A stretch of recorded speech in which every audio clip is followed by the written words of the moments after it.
I'm Tamara Thomas, editor-in-chief of UrbanHealthToday.com, part of the DocWire family of medical news sites, and I want to thank you for tuning in to Urban Health Weekly. Our goal each week is to keep you informed of the latest in health and medical news right from today's headlines. It's time to empower yourself with open conversations about your medical care with news that matters to you. So are you ready? Let's get started. I'm Tamara Thomas, editor-in-chief of Urban Health Today, and I'm speaking with Gina Kim, Chief Product Officer of Cohere Health, a utilization management technology company. She's here today to talk about prior authorizations and their disproportionate impact on underserved and minority communities. Thanks for speaking with me today, Ms. Kim. Yeah, absolutely. Thank you for having me. Awesome. Let's get started. So can you tell us about your background and your work at Cohere Health? I am a product person, which means I'm someone who loves to solve problems. And the problems that I'm really excited about solving are challenges that impact everybody in healthcare. I think when I was growing up in Minnesota, my mom was a nurse, and I was very interested in ways that my dad was also in an accident when I was 7. So even firsthand as a child was kind of seeing the healthcare system and the impact that it has on people and your families and your livelihoods. So that was always a personal mission for me in terms of what I wanted to do. And I was really excited about technology. I started life as a mechanical engineer, and then got into management consulting. But the last, over a decade have been really in the space of kind of healthcare technology. And the exciting thing about healthcare technology is that healthcare has so many things which are great about it. You have these professionals who are incredibly dedicated to serving communities, and people go into it because they really have a vocation in terms of serving people. And at the same time, you have incredible technological and medical advances that make it possible for people to have longer lives, to be enjoying time and enjoying health. And at the same time, there's a lot of issues. And so, it was really exciting for me to be able to find the space around healthcare technology where technology can actually impact the way healthcare is delivered in this country, for all of us. And so currently I'm at Cohere Health, and as you said, we're a company that's focused on really transforming utilization management.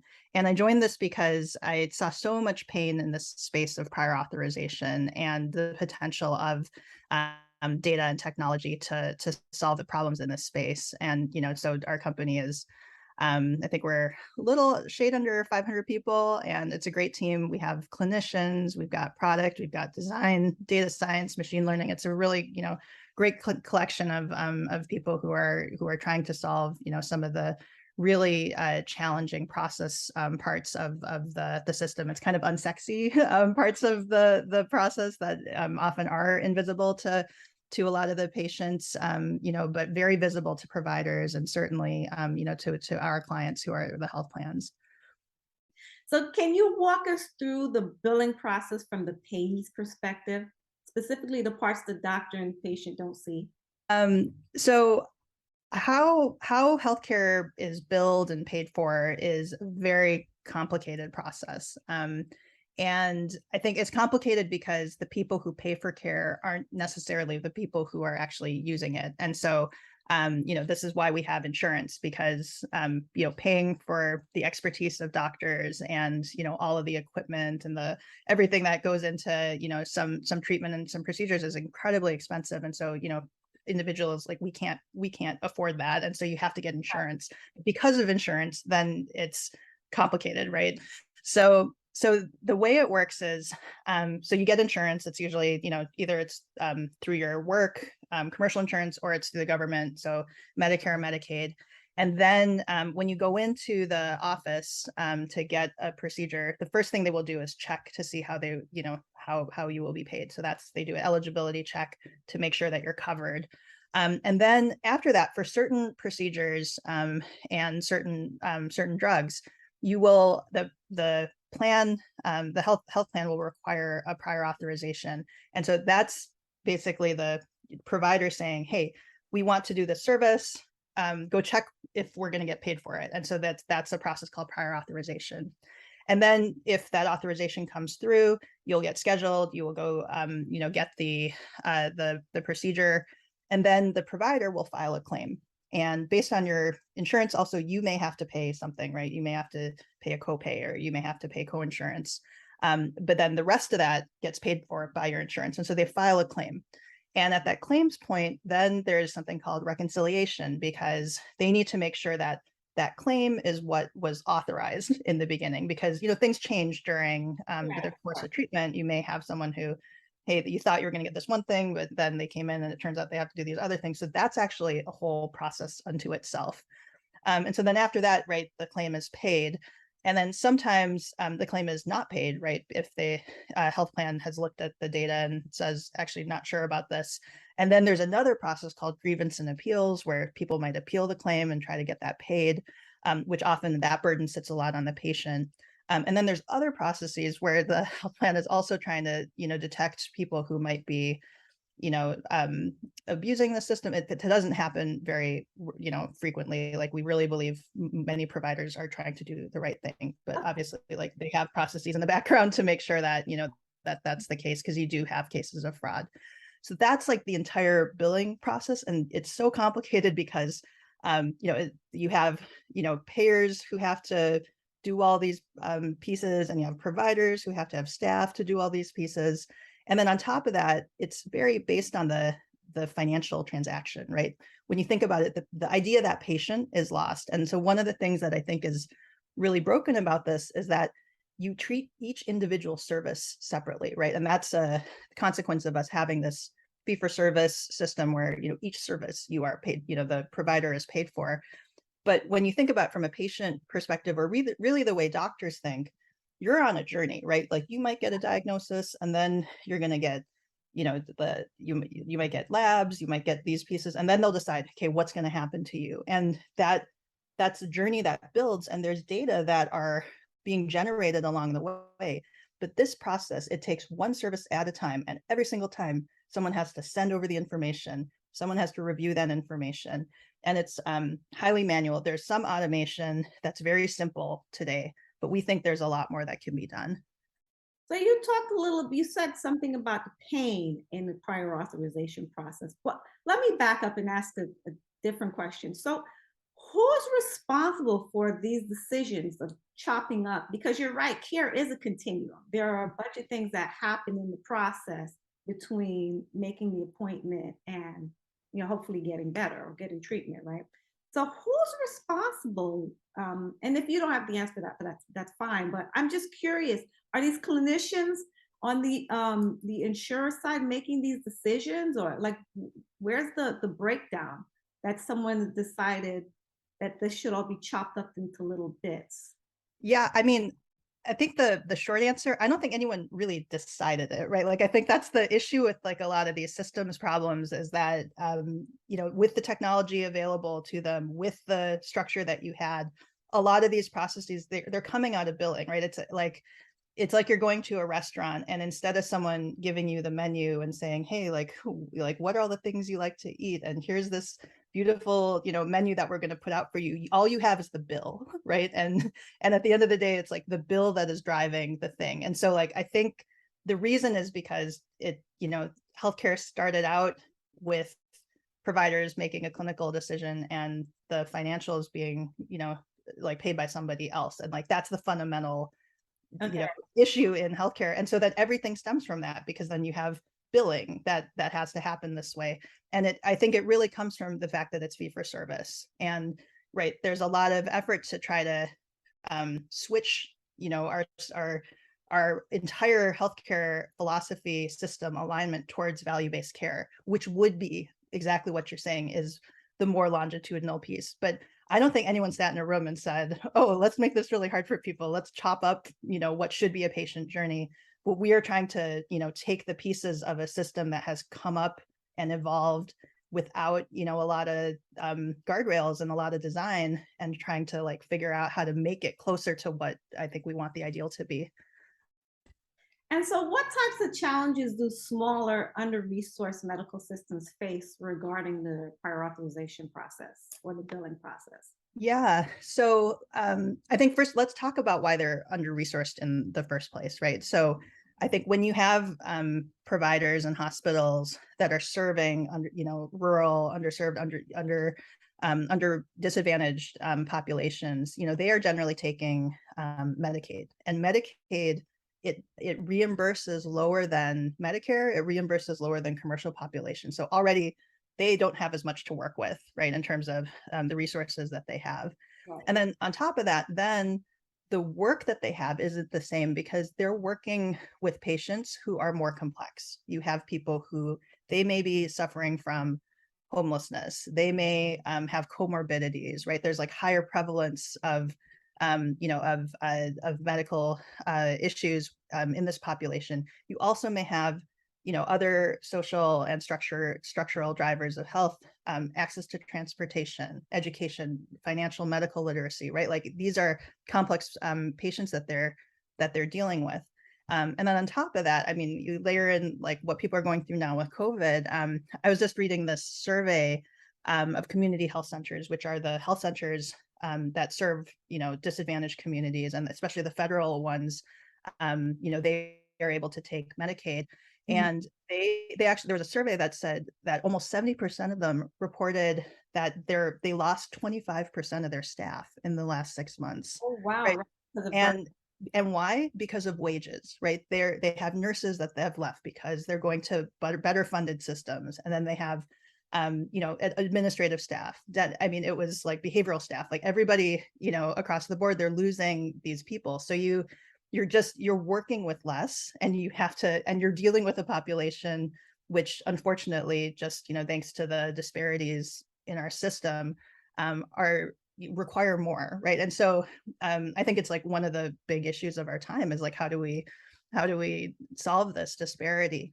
And so then when you talk about then, okay, with this under-resourced medical system, and then you layer in this process that is extremely complex, right? You have every insurer has a different way that they do prior auth. They may have different lists of procedures. They may have different requirements, right? They may have, everyone's basing their policies on evidence, but one might be using one policy, one might be using another.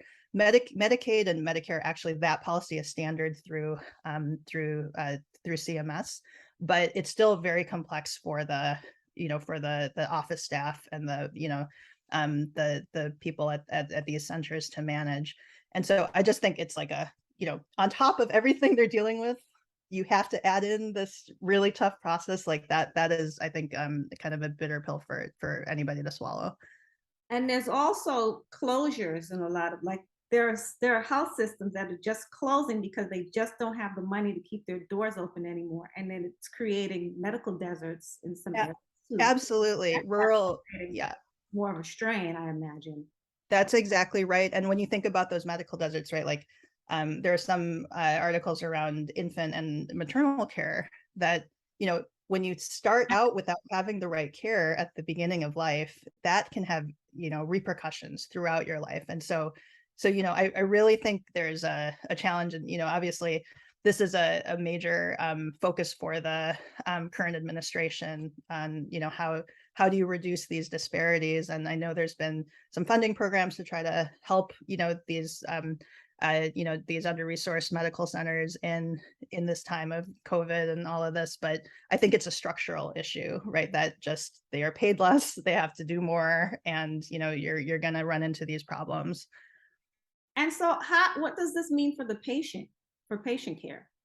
Yeah. So, I mean, it's a driver of disparities in health, and it's unfortunate, right? So if you have processes which are contributing to care delays, so the American Medical Association does a survey every year of clinicians in terms of the impact that prior auth has on them, and they cite that I think it's something like 90% of providers have care delays because of this process, right? Because most of the systems, you might be waiting 3 days, you might up to 14 days to get a response back. And there are instances of health plans having a backlog of thousands of prior auths that they need to work, right? And so that contributes to disparities in care.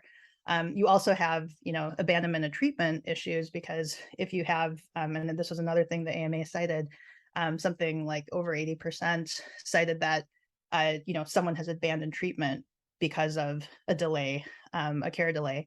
And I think that actually impacts this population even more, right? Because if you are working a job where you have a shift, or you don't have control over your schedule, you're penalized because you're missing, an hourly job. You can't get the childcare, you had the transportation lined up, you can't get the transportation now because things have changed, right? Like, it actually, all these little micro things actually end up impacting whether that patient is going to get the care that they need. And so that's a real, that's a real challenge that has an impact on real patients. It's interesting. I was just talking about that last week because I've been having an issue where I had an MRI scheduled, and then it got canceled because the machine broke, and then so they had to send me to another center. And then and the person that I was supposed to speak to, she went on vacation. And Right. when the lead person goes on vacation, the other people just kind of sit back. And so I'm calling daily, every day, every day, every day, every day, every day. And it took me almost 2 weeks to get in touch with that person and get a new appointment. And I'm not a shift worker. Like, Right. I'm at the desk and I'm in front of a computer and I have my phone and I have the freedom to make these calls daily and to annoy them daily. And I'm just thinking, like, I see now how people fall out of the system and just fall out of care, because who has the time and the patience to do this? Like, if I'm a cashier, Absolutely. I can't be at the cash register on my phone calling over and over again. If I work at a gas station, I can't do that. If I work at a warehouse, I don't have the time. I can't step aside and do that. I'll lose my job if I'm on my phone. Exactly. That's exactly it. And I think that's, again, like, nobody designed the system, like, why is it that the patient has to be the one who follows up, right? Like, Yeah. why are we not designing a system where this is, real time, you can get a decision, like, right where, the doctor is, so you can make your decisions when you're in the visit itself, right? So I think, like, coming from kind of a design and a product background, it's things like this that drive me crazy, right? Like, that nobody's thinking about the human component of this and the impact that it really has on someone's life. And then let's say you do miss that MRI. What happens, right? You don't get diagnosed in time. And then you may have disease progression that you don't know is even occurring because you didn't get that information. Exactly. And it's just, like, a principle in design is you have to make it easy for people. I mean, even things we want to do, like, people don't do. Like, I should want to exercise, I should want to do all these things, but human nature is you have to make it easy. And healthcare, it drives me crazy. You can get things one click on Amazon, and you can't do it for healthcare. And yet healthcare, and I understand all the complexities behind it. I know why we can't do it exactly like that. But the fact that, our most vital thing, right? Like, I would say healthcare and education are the two most important things in terms of, at least I'm a mama too, right? Raising my family. And it can't be easy.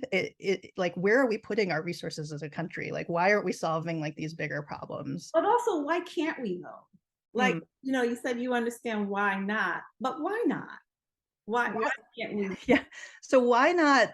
This is such a hard problem, and I have a perspective, and I'm sure other people do. I think it's a lot of the fragmentation. There are so many players and so many right. So we have, probably 400 payers in this, in the country, and you have, thousands of providers, and each of them has a practice that they set up, right? And so you want to scale something, you want to have impact that, like, scales across. Even if you get one of the national payers, you're still looking at, you're looking at millions. You're not looking at, like, our country is 330 million people. Like, you want something that's going to reach across everybody and kind of have that kind of impact. And so I think it's a very complex space. You have government, you have all these, fragmented, payers, you have employers in there because, actually, employers pay for care through the payers. Then you have the patients, then you have the providers. And then when you actually look at the medical systems, that's as well, that's very complex. You have, health system, academic medical centers, you've got community health, you've got, right, like, it's extremely fragmented. So I think that's the reason, right? Like, to get anyone on board with anything, And to make it easier for people, you have to get lots of people to the table and make it happen. But that's also where I think there's a lot of opportunity for technology companies. And at least in our view, this is one of the reasons we're working with health plans. We believe health plans can make a difference here because they control the processes, right? And if they can do this in a way that is more collaborative, keeps the provider and the patient in mind, and then uses data to the best of our abilities, right? Like we can start something and then the hope is you start it and then you grow it, right? And more people kind of join the movement, and that's how you can get to scale. So I still believe it's possible. I think it's very hard, but that's a simplistic reason. Well, tell us about your platform and how it addresses these issues. Yeah. So our platform, the goal, we have technology that essentially makes it much easier for everybody, the provider, as well as the health plan, to get in the information that you need to make the decision, the determination of medical necessity, and then also make better decisions that lead to better outcomes. And so, one thing is just, we need to make this process easier for everyone. There's an administrative burden here on the provider. As we talked about, the patient also is sitting here out in the dark, confused about what's happening. And then we have the health plan, which also has tons and tons of resources they're investing in running these processes. And so if you can streamline and simplify that, that will help everybody. And so we work on intake of the data. So whether it's EMR, portal, fax, phone, then the decisioning itself, and we're trying to use all the data that we have that's available, from claims, from the clinical notes. We have ML models we built to read those so that we're trying to reduce the amount that people actually need to enter and do themselves. And then we apply clinical intelligence, and so that's what we call kind of we're trying to do a couple of things. Like one is, if someone's submitting something that doesn't look like it's going to be approved, let's get them back, a decision, or let's get them back a recommendation, right? And that recommendation can say, hey, we don't think this is actually going to be approved, but here are some things that will, right? Maybe that person hasn't had conservative therapy before you're sending them to a surgery. Well, why not kind of let them know that they need to do that, right? And so give them that information up front so it's not a black box for them. And so, I think that kind of view of how do we help the provider, like how do we get to the right care, being planned, and then submitted and approved the first time, so that you're not doing all the stuff on the back end that takes a long time, and then the answer coming back to the patient is delayed. Like we want to make this like as real time as possible.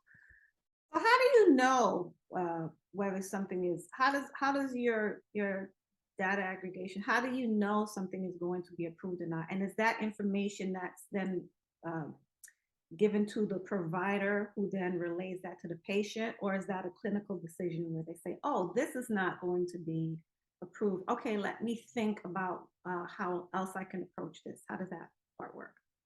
Yeah, so the decisions are based on evidence-based policies. And so that's kind of the current state of the universe, right? You have people in a room who are looking at the available clinical trial evidence and looking at efficacy studies and things like that. And so from that, health plans, but also CMS and others, they will put together policies.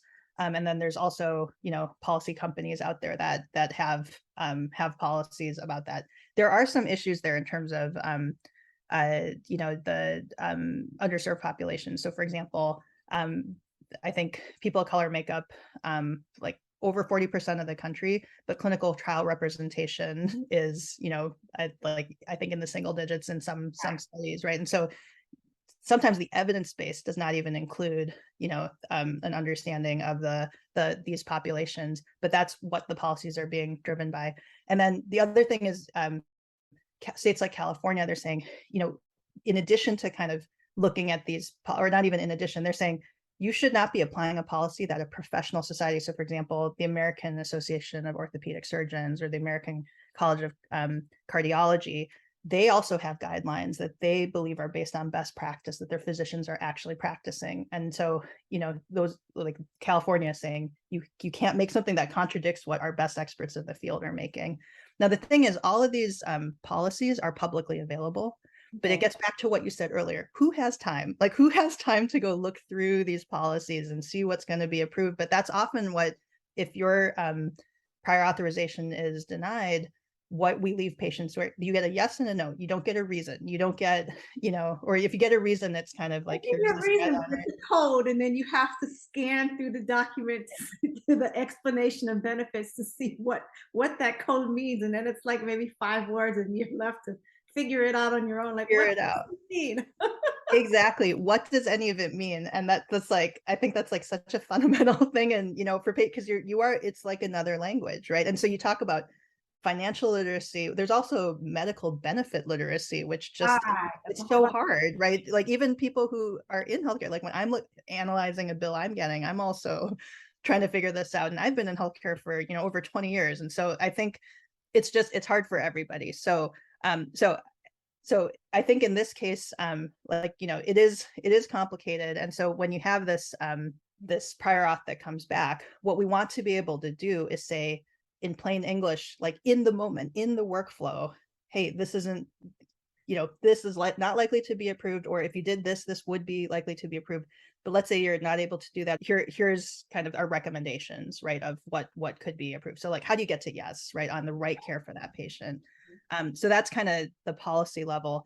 But in addition to that, like our company, we're trying to completely rethink this, right? So policy is one thing, but as I said, policy is not perfect. And policy also, it can be very broad and it can be open to interpretation. And so what we're also trying to look at is when decisions are actually pended and go to manual review, a lot of those actually end up being approved. And when you think about it, that's crazy, right? Like at the end of the day, you put it through this manual process only for it to be approved. And at the very end of the day, maybe even if it was denied at prior authorization, it might get appealed and approved at the end of the day for the claim, right? And so you're putting all these providers through this process when just only a tiny percentage of these claims are ultimately not paid. And so we're also trying to understand that part of things to say, can we improve our models that if it looks like care is getting approved because there wasn't something in the note or there wasn't something in the policy, but it was relevant to that patient's care, how do you get that yes, real time and, build automation to actually help with that? I'm curious, what percentage of care requires prior authorization? Do you know that number? So off the top of my head, I don't know that, but it is probably, I mean, I'm guessing here, but like 70 or 80% of procedures, if you look at something like musculoskeletal, right? Physical therapy, occupational therapy, speech therapy, and then a lot of the surgeries, all prior auth, right? A lot of the drugs, prior auth, et cetera. So it's probably a significant proportion. Wow. So this is a far-reaching situation. Well, so in your article, you talked about something called Acl Reach, the Acl Reach Model, which was created this year to bring the benefits of accountable care to Medicare beneficiaries in underserved communities. Can you explain Acl Reach and expand on these goals a little? Sure. So the accountable ACO stands for Accountable Care Organization, and this is an organization that is kind of a collaboration between a provider and a payer. And so what happens is that, accountable care, it means that the provider is going to take on some of the financial risk of serving a population. And the thought is that by kind of bringing, the financial responsibility with the clinical responsibility, you can drive, decisions towards higher value care. And so ACO Reach is a really exciting model. And it's, I think it's the first model by CMS that is putting an emphasis on health equity. And so if you are an ACO and you are in this model with CMS, you actually have to put a plan together about how you're going to identify health disparities, and then have a plan for like what actions you're going to take to address those disparities.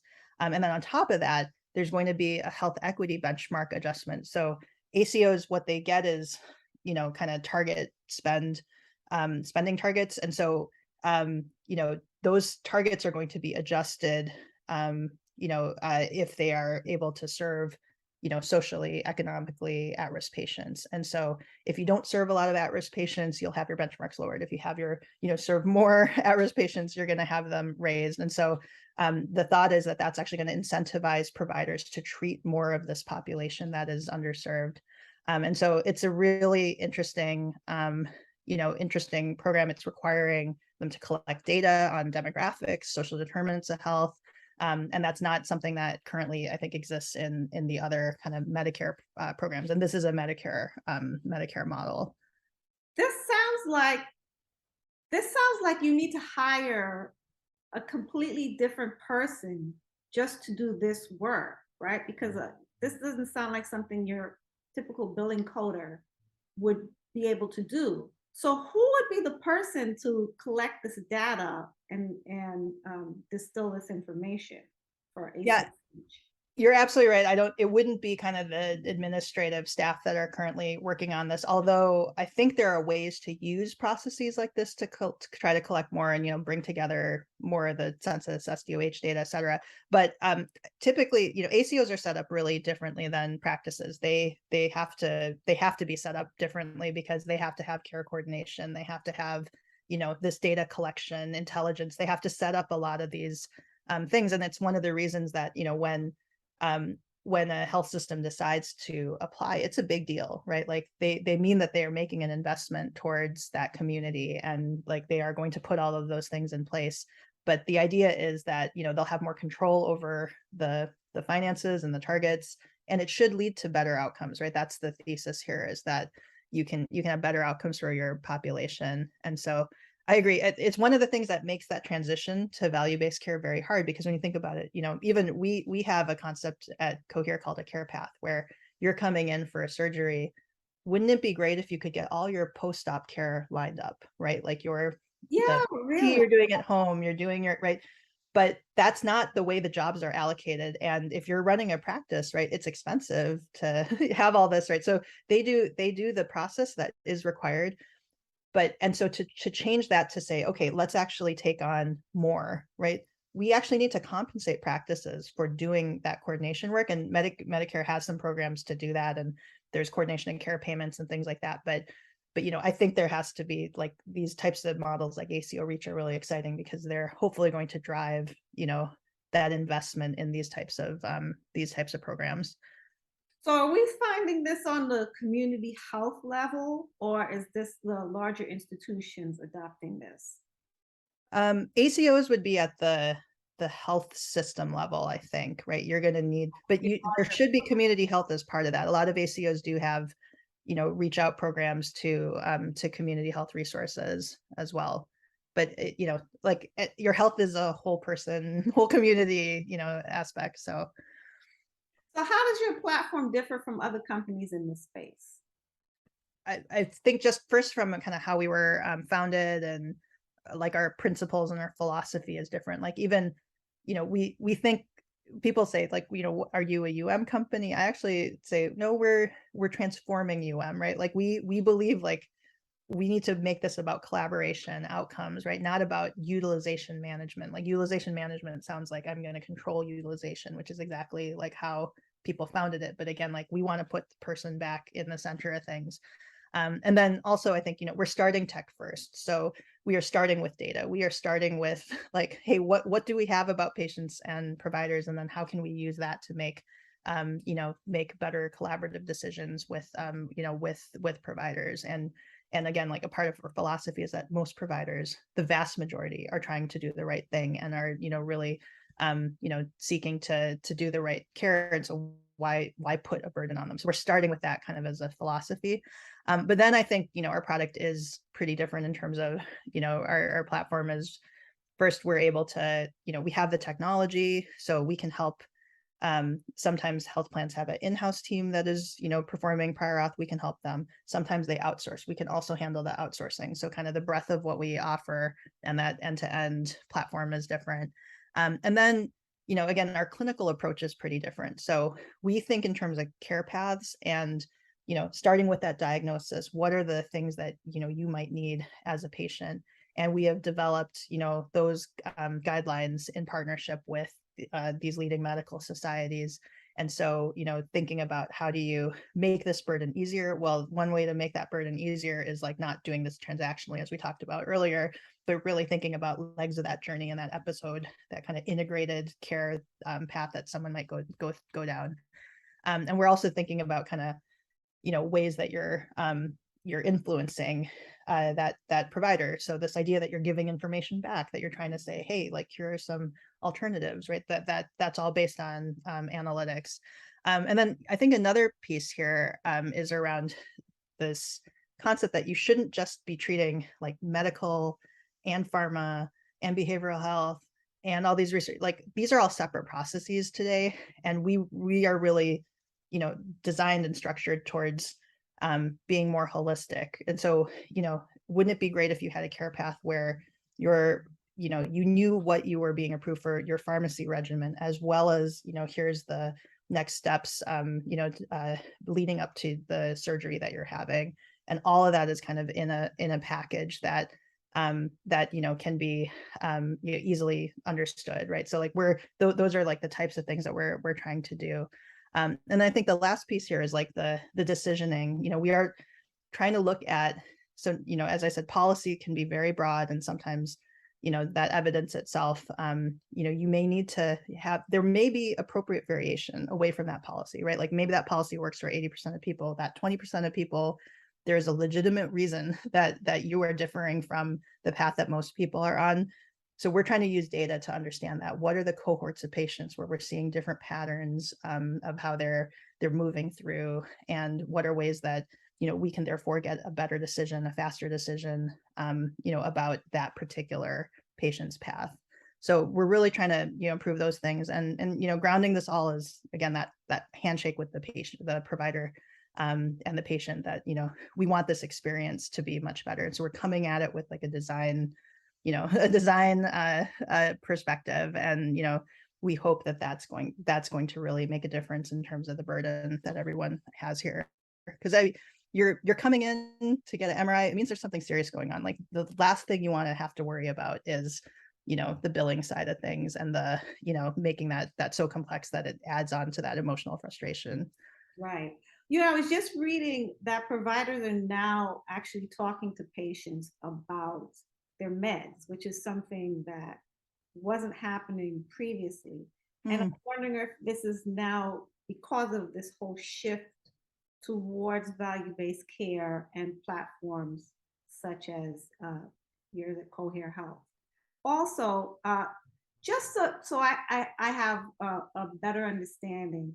So who's the end user? I know it benefits the patient, but who is the end user? Is it the billing department, or is it the provider, or is it sort of a back and forth?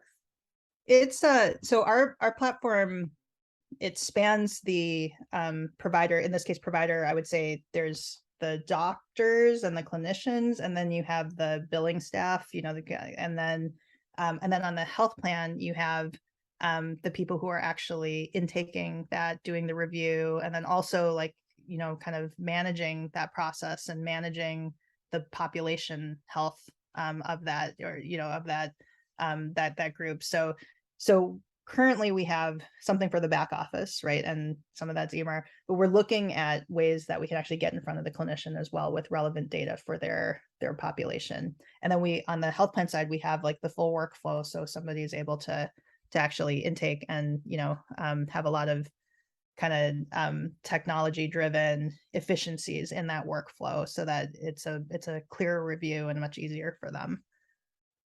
And then we provide the analytics over to everybody, right? Like providers can see analytics, health plans can see analytics about what's happening. And we think that transparency is really, really important. So this is the sort of a shared environment with the insurance, the provider, and the billing. Exactly. Yeah. Yeah. And over time, it'd be great to get something to the patient too, right? Like I'd love to be able to get a care path to the patient to say, here's what here's what path you're going on. Patients like you have gone on these paths. This is what it might cost you, right? Like all of that would be really, really great to do someday. And also to get feedback from the patient as far as say, okay, so you've had this treatment. How are you feeling? How are you Yes. improving?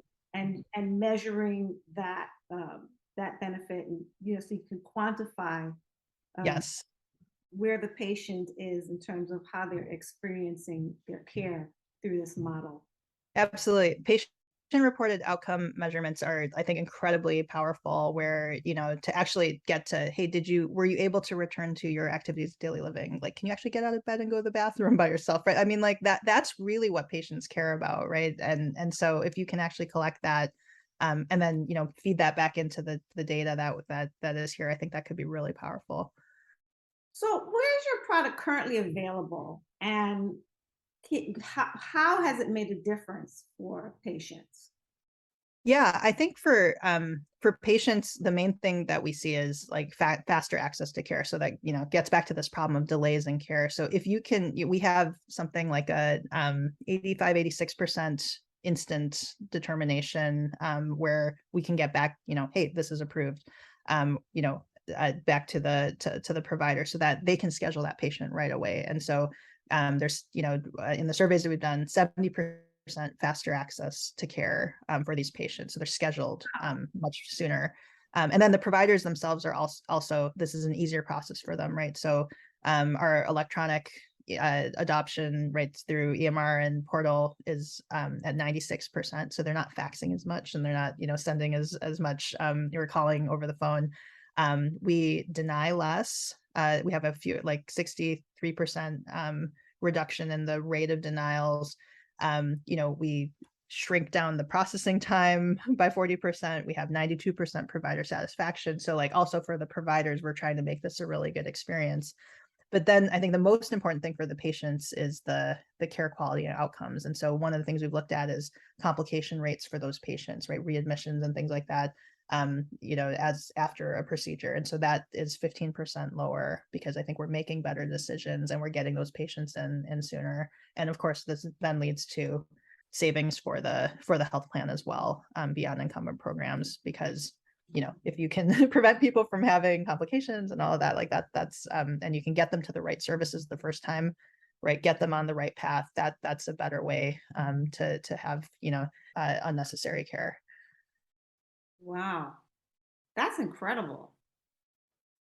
It's honestly, I feel so privileged to be part of this journey, like with this team, because I mean this is not like my idea, like my idea all literally, like this Right, is of course. partnership with the health plan, partnerships with providers, and I think it just shows that like if you can figure out a different way to do it, you can really have that impact. And this is just the start. Like we're really excited about where this can go. And where do you see it going in the future? I think for us, so we are across, we've started with musculoskeletal, right? So like back pain and joint surgeries and things like that. But we have now expanded to cardiology. We're hoping that, this is an approach that can kind of work across, multiple disease states. And then we are like available. I didn't answer your question from earlier, but we are available nationally, right? So we actually have a key partnership with our client Humana, and Oh, wow. we started with them with 12 states 2 years ago, and then this year we expanded to 50 states. And so really excited about kind of what we can do. But we're in provider offices all over the place, and and also we have Geisinger health plan, which is like a really important health plan because it's one of the most innovative health systems. Geisinger, in Pennsylvania, Mhm. is with this health plan, and they do a lot that's extremely innovative. So we're also really excited there about like what can we do with these kind of provider sponsored health plans, because we think they have a particular interest in improving things for providers, because that's like their other half, right? And so and obviously they have a large rural population, underserved population, and so that's also really an area that we really want to make an impact. I'm wondering, just to circle back to something I'd asked you earlier, about who makes the decisions. Um, do you think, well, first of all, do you know if it's clinicians making these decisions? Like, do they have clinicians that are making these decisions on the insurance side in terms of doing these authorizations, because I feel very strongly personally about taking power away from clinicians to Hmm. make clinical decisions.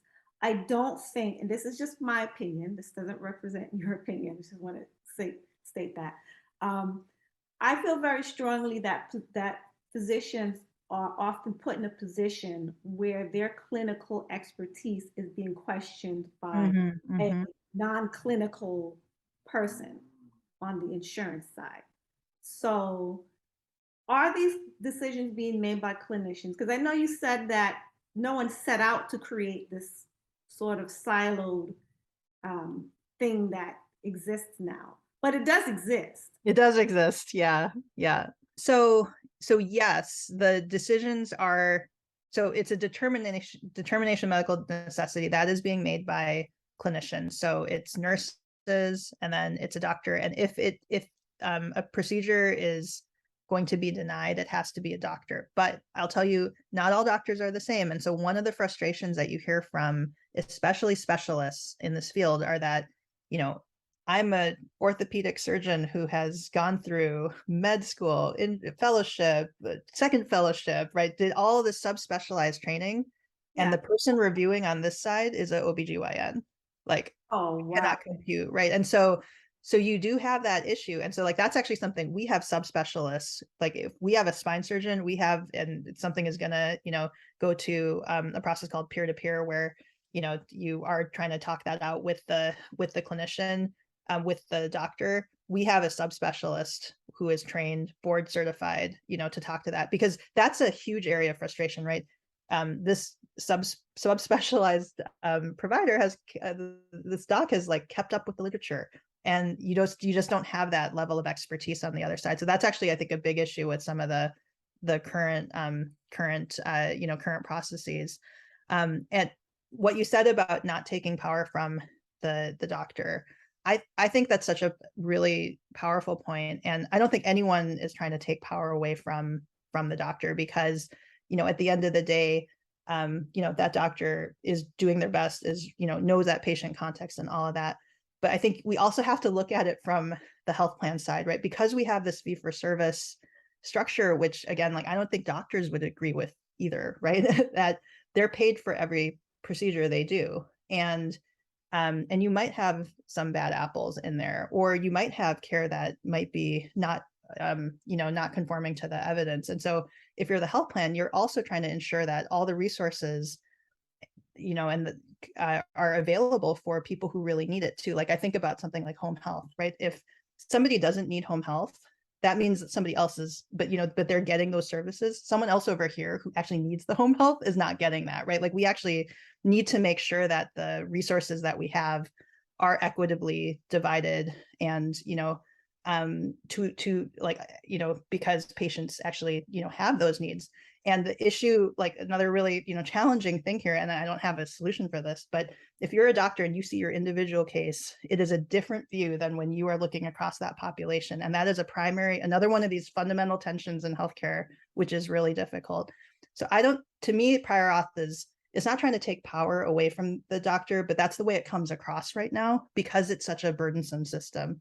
But I think in its best state, it should be a collaboration, right? It should be that, the health plan is saying, hey, like here are recommendations, here's best practice, right? Like here are ways that maybe you didn't know this, right? Or like maybe you're maybe there is a different decision because this is this patient cohort. I think those types of discussions, like that is something that should be kind of a more collaborative process, not this throw stuff over the fence and then get back a yes or a no. Like that's the thing that is so disrespectful, right? And it makes people frustrated and angry about this process. But I think there's a better way. Yeah, sounds like AI might be useful and practical in this specific uh, environment, just to separate the wheat from the chaff. Because you're right, there is potential for fraud or overbilling or overtreating.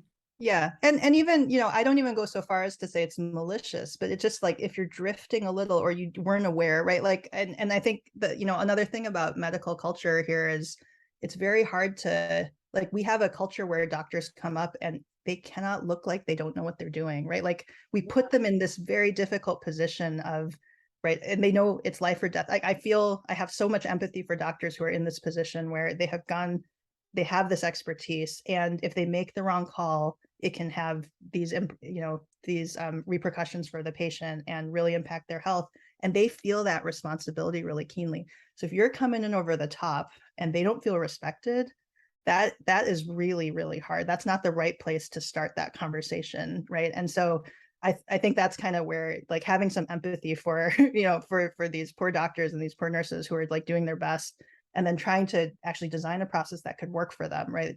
Because at the end, you do need some sort of check too, right? Because this is all our money. All our money goes into premiums. All our money goes to to the government to pay out for Medicare, Medicaid. Like, it is health. We have to pay for it as a society. That is important, for us to do.